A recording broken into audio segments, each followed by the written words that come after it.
Bonjour, dans une nouvelle vidéo consacrée à Excel, le tableur de Microsoft, nous allons nous intéresser aujourd'hui à la gestion des dates, la gestion du calendrier dans Excel. Et comme exercice, nous allons créer un calendrier d'imputation qui pourrait par exemple vous permettre d'enregistrer votre charge de travail si vous travaillez sur plusieurs projets en parallèle. Alors nous allons réaliser ce calendrier d'imputation de la manière suivante, une feuille par mois de l'année et une feuille supplémentaire paramètres qui contient les jours fériés que j'ai déjà préparés.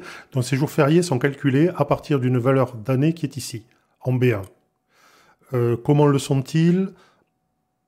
Les jours fériés qui sont à date fixe, pour cela c'est pas bien compliqué, il suffit d'utiliser la fonction date. Les trois paramètres sont année, mois, jour, dont il suffit d'indiquer l'année en faisant référence à la cellule B1, puis 1er janvier ici, 1er mai ici, 8 mai, 14 juillet, etc. Ces dates-là sont faciles à calculer à partir de l'année. Les fêtes mobiles catholiques sont un peu plus complexes. Elles sont toutes calculées à partir de la valeur de la date de Pâques. Alors la date de Pâques, c'est quelque chose d'un peu compliqué. La définition, disons, a été définie au IVe siècle au Concile de Nicée. Je vous cite l'intitulé par curiosité. Pâques est le dimanche qui suit le 14e jour de la lune qui atteint cet âge au 21 mars ou immédiatement après. Bon. C'est un peu sibyllin, comme vous pouvez en juger. Alors on peut l'exprimer de manière un petit peu plus simple, en disant que Pâques, c'est le premier dimanche après la première pleine lune du printemps. Bon, c'est un peu plus simple pour comprendre où se situe la date de Pâques. À partir de ces intitulés, on peut la calculer, ce qui est un petit peu compliqué. Je ne vais pas rentrer dans les détails, d'autant plus que je ne saurais pas vraiment le faire. Mais la formule qui est ici fonctionne. On la trouve dans beaucoup de feuilles Excel dans lesquelles la date de Pâques est calculée. Et ensuite, les fêtes mobiles sont simplement positionnées un certain nombre de jours fixes après cette date de Pâques. Vous voyez, la date de Pâques est en A5 ici. Le lundi de Pâques, bon, c'est +1, le lendemain, bien sûr. L'Ascension, c'est 39 jours après, Pentecôte 49 et le lundi de Pentecôte 50.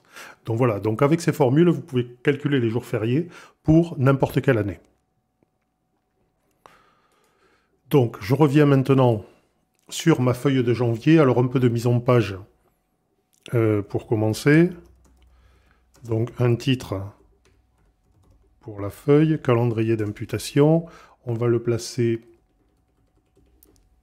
sur toutes ces cellules-là en fusionnant et en centrant. On va l'agrandir un petit peu.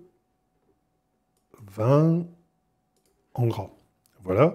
Et juste en dessous, on va rentrer une date pour le moment. Le 1er janvier, donc 2022, puisqu'on va faire cette feuille pour 2022, mais ensuite... L'objectif, c'est de pouvoir très facilement l'adapter pour une autre année. Je vais utiliser la même mise en forme. Voilà. Ensuite, nous allons prévoir quelques lignes pour des totaux. Donc, les catégories d'imputation, ce seront congés payés, maladie. Et ensuite, on considère que vous travaillez par exemple pour une entreprise et que vous travaillez sur plusieurs projets simultanément et que donc il y a certains jours pour lesquels vous travaillerez sur un projet, d'autres sur un autre. Pardon. Voilà. Nous exprimons en français, n'est-ce pas? Voilà. Et donc je vais centrer ces intitulés.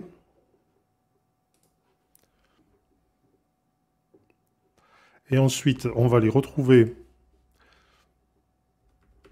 quelques lignes plus bas. Et ici, on va saisir les dates. Donc je vais commencer en indiquant que la première que j'ai saisie, c'est exactement celle-là. Un peu de mise en forme.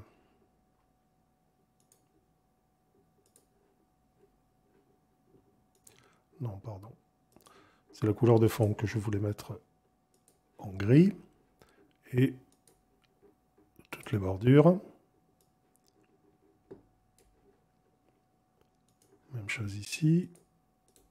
Là maintenant, je vais reproduire la mise en forme en utilisant le pinceau. Voilà.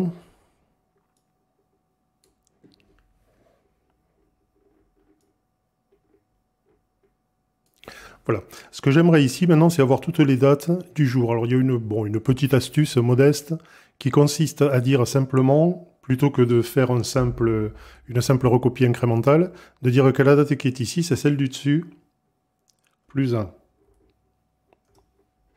Et celle qui est ici, c'est celle du dessus, plus 1. Et ensuite, par recopier incrémental, c'est cette formule maintenant que je vais déployer. Alors je vais aller jusqu'au 27, 28, 29, 30, 31. Voilà. De cette manière, il suffit de modifier la date qui est ici, par exemple passer en février. Et vous voyez, toutes les dates en colonne s'adaptent automatiquement et immédiatement. Voilà. C'est pas une astuce bien brillante, mais c'est quand même intéressant.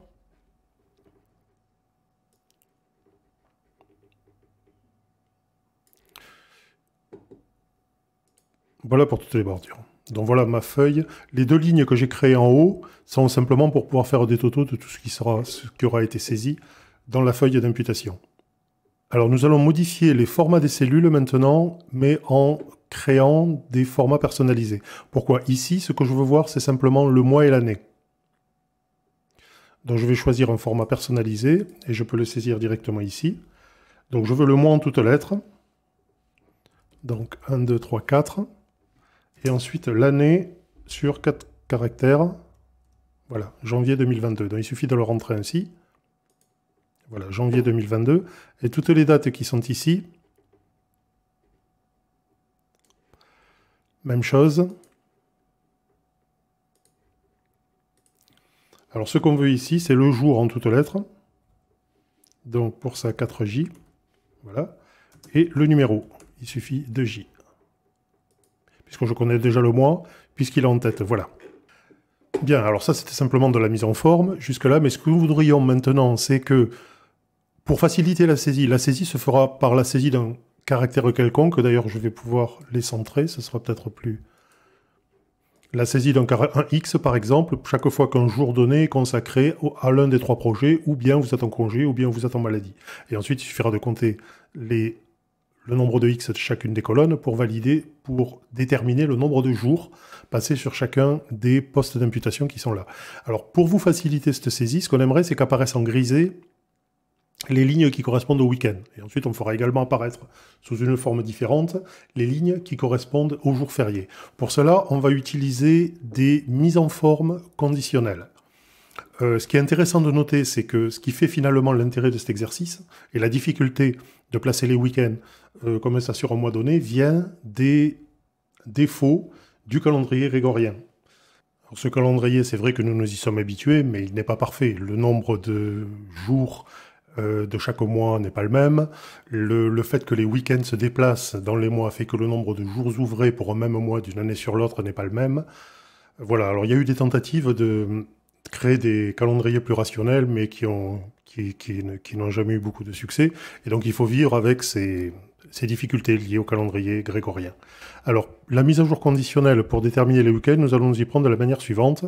Donc, mise à jour conditionnelle, ici dans le ruban accueil, nouvelle règle. Et nous allons utiliser l'item qui consiste à utiliser une formule pour déterminer le format des cellules. Alors, quelle va être cette formule? Alors, ça se présente de la manière suivante. Alors, nous allons utiliser une fonction qui est la fonction jour-semaine, jour-sem, à partir de la cellule A8, puis ensuite nous allons déployer la formule sur l'ensemble du tableau. Alors, je mets un $, je vais immédiatement vous dire pourquoi. Voilà la cellule A8. Deuxième paramètre, 2 pour indiquer que nous allons utiliser une numérotation des jours de la semaine qui commence à 1 le lundi. Il y a plusieurs options possibles.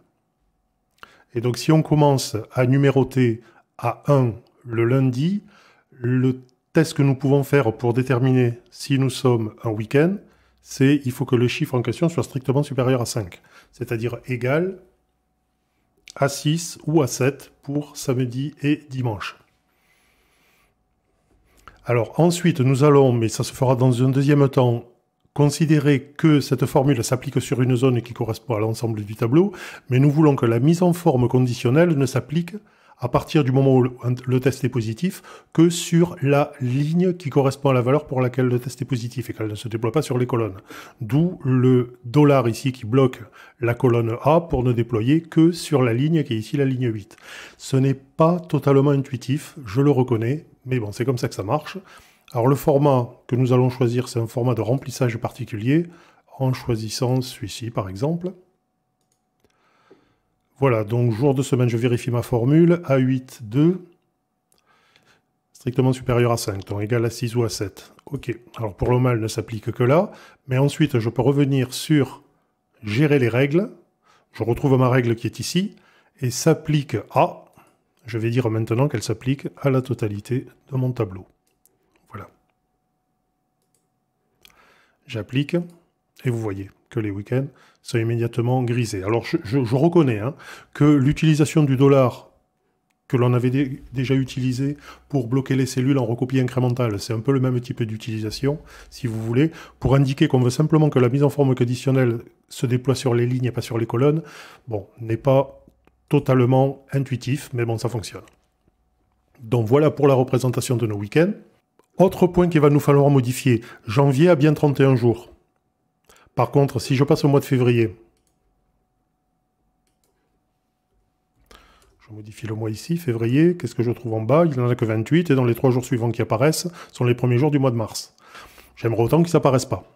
Donc pour ça, on va ici aussi utiliser une sorte de petite astuce modeste. On va simplement faire un test. Donc en principe, ce qu'on affiche ici, c'est A35, la cellule qui est au-dessus, plus 1. Ben, on va tester. Si le mois qui correspond à cette date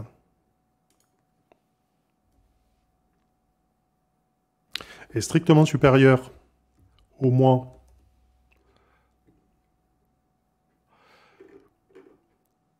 qui est ici, pardon,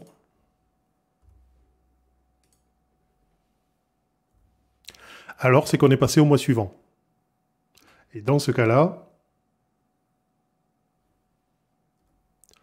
je ne veux rien afficher. Double cote pour indiquer que ce sera une cellule vide. Et si ce n'est pas le cas, si le mois est toujours le même, alors ce que je veux faire apparaître, c'est A35 plus 1.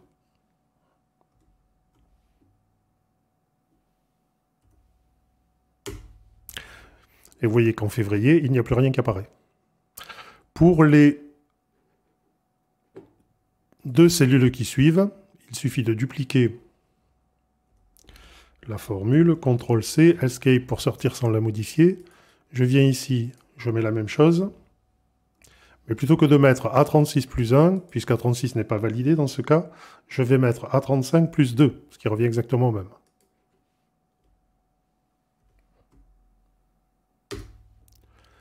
Et enfin, pour la dernière, même chose.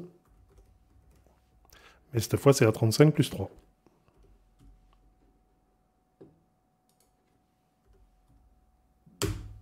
Voilà, et ainsi, après 28, les dates n'apparaissent pas, alors que si je reviens en janvier, elles apparaissent bien, puisqu'ici on reste bien dans le même mois. Donc le test sur le mois se fait bien correctement.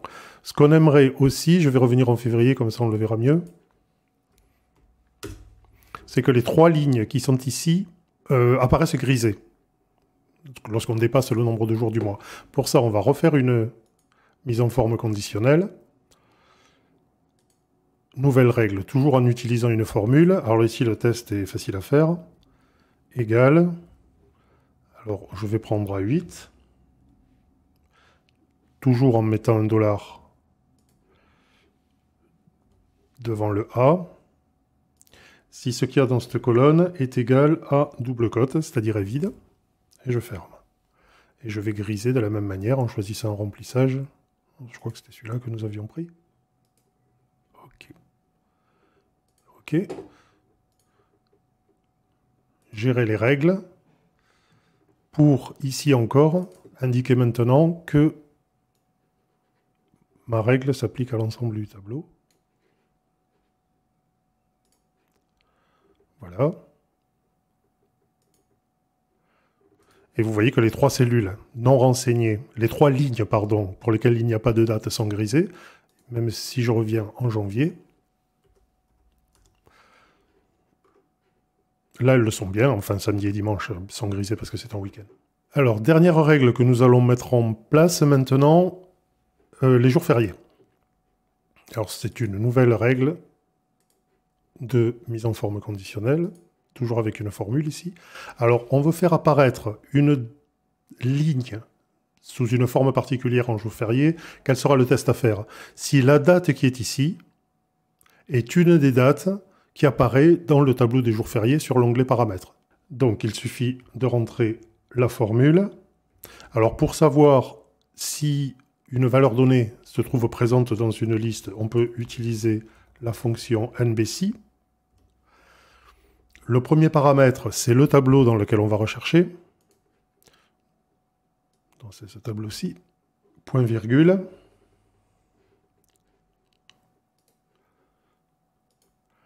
La valeur que l'on recherche, A8, et toujours pour les mêmes raisons que tout à l'heure, en supprimant le dollar qui est devant le 8. Et si ce nombre est strictement supérieur à 0, ça veut dire qu'on l'a trouvé. Voilà mon test. Et je vais prendre un format de remplissage qui est un peu différent. On pourrait prendre ceci par exemple. Voilà, j'espère qu'il n'y a pas d'erreur dans ma formule. Et ensuite, il suffit, comme tout à l'heure, de gérer les règles et d'appliquer cette règle à l'ensemble du tableau.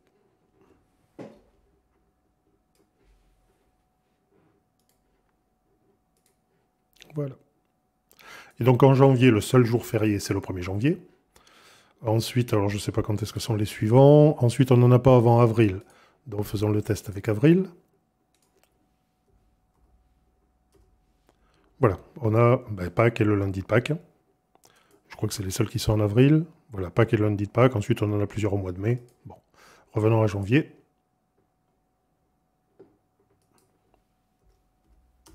Et voilà, donc maintenant sur notre feuille, toutes les dates apparaissent en s'arrêtant. Alors jusqu'à 31, s'il y a 31 jours dans le mois, mais il peut y en avoir moins, les lignes supplémentaires seront grisées à ce moment-là, tous les week-ends sont grisés, les jours fériés le sont également, ce qui fait qu'ensuite vous n'avez plus qu'à saisir dans les lignes blanches le caractère X par exemple, on fera quelques essais tout à l'heure, qui correspondent aux imputations réelles que vous avez eues ce mois-là. On va rajouter quelques informations. Ici on va rajouter les jours ouvrés, qu'on va faire apparaître ici, je les mets en gras. Et ici, on va mettre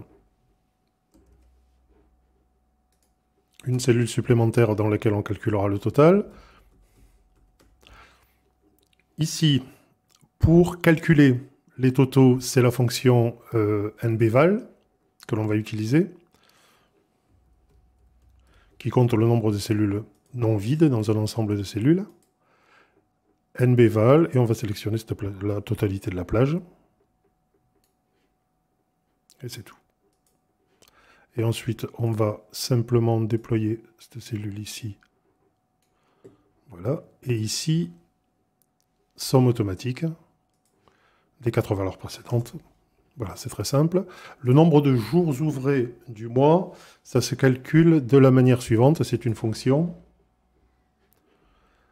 Voilà, je l'avais déjà utilisée dans NB jours ouvrés. On a besoin d'une date de départ.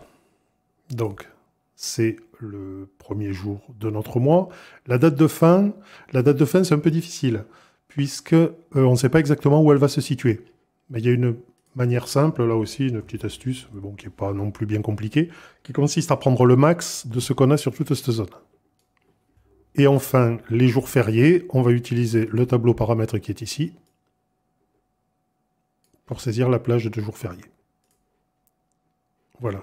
Donc pour janvier, 21 jours fériés. Alors on peut vérifier, 5, 5, 5, 5 et 1, c'est bon. Donc vous pourrez contrôler ainsi que les saisies que vous avez faites correspondent bien au nombre de jours qui sont ouvrés le mois en question. Là, mon écran est suffisamment grand pour contenir toutes les lignes, mais si jamais ce n'était pas le cas, on pourrait souhaiter figer les volets, comme on dit, c'est-à-dire faire en sorte que l'entête apparaisse dans tous les cas, quel que soit, voyez là, si je déroule, mon en-tête disparaît.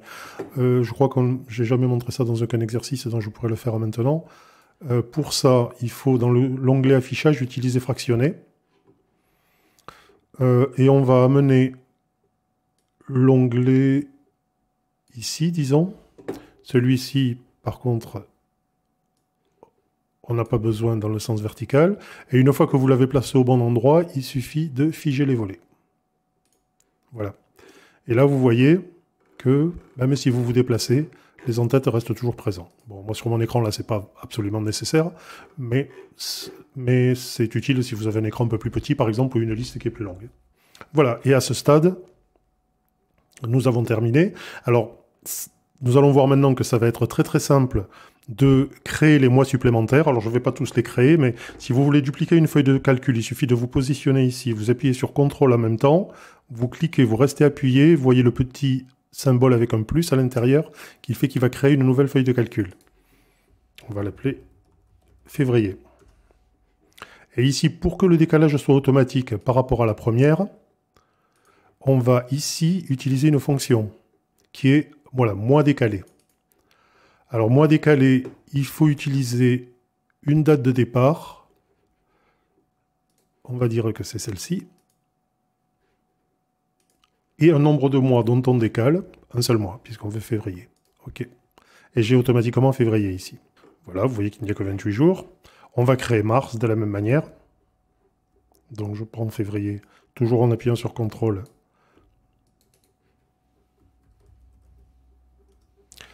Mars, et il suffit simplement de décaler ici, mois décalé, non pas d'un, mais de 2, toujours par rapport à la première page. Voilà, il y a une autre adaptation que nous devons faire, c'est que l'année ici qui était en dur, maintenant doit faire référence à l'année de la première page. Donc je crois que c'est une fonction année. Oui. Année, et il faut indiquer une date. Donc c'est l'année qui correspond à ce champ-là. Voilà, j'ai exactement la même chose. Mais l'intérêt de le faire ainsi, c'est que lorsque je voudrais créer mon classeur pour une autre année, il suffira de modifier l'année qui est ici, 2022 passé à 2023 par exemple, et toutes les feuilles s'adapteront puisque j'ai utilisé la fonction mois décalé, et les paramètres s'adapteront aussi, et j'aurai bien les jours fériés pour l'année considérée. Finalement, quand on créera un nouveau classeur, la seule chose à modifier sera la cellule ici, dans laquelle j'ai une date de la première feuille, et c'est tout. Toute l'adaptation de la feuille, jour férié, week-end, sera automatique. Voilà, alors maintenant on peut, imaginons que cette semaine-là, vous travaillez uniquement sur le projet 1, ensuite la semaine suivante, vous êtes en congé. Projet 2 ici pendant 3 jours, puis projet ici pendant 2 jours. Ici, on recommence à travailler sur le projet 1, simplement le début de la semaine. Et ici, par exemple, vous êtes en arrêt maladie. Voilà, par exemple, vos imputations, vous pouvez les saisir comme ça. Vous avez ici les totaux qui sont calculés pour, par exemple, vous avez passé 5 jours de congé, 1 jour de maladie, 8 jours sur le projet 1, etc. Le total fait bien 21 jours, ce qui correspond au nombre de jours ouvrés du mois de janvier. Voilà, et vous pouvez faire ensuite vos saisies comme ça pour tous les mois consécutifs, et ensuite enregistrer votre feuille, et lorsque vous passez à une année suivante, ben, vous recréez un classeur en partant de celui-ci, et vous n'aurez qu'à modifier la date qui est ici. On peut le faire tout de suite pour 2023 si vous voulez. Voilà, vous voyez janvier 2023, tout a été modifié. Les paramètres, j'ai bien les jours fériés maintenant de 2023, et ici c'est bien février 2023 et mars 2023. Donc en modifiant cette date, vous adaptez la totalité de votre classeur. Voilà, donc écoutez, nous allons en rester là pour cette vidéo. J'espère qu'elle vous aura intéressé, que vous aurez appris quelques petites choses, et je vous souhaite bonne route.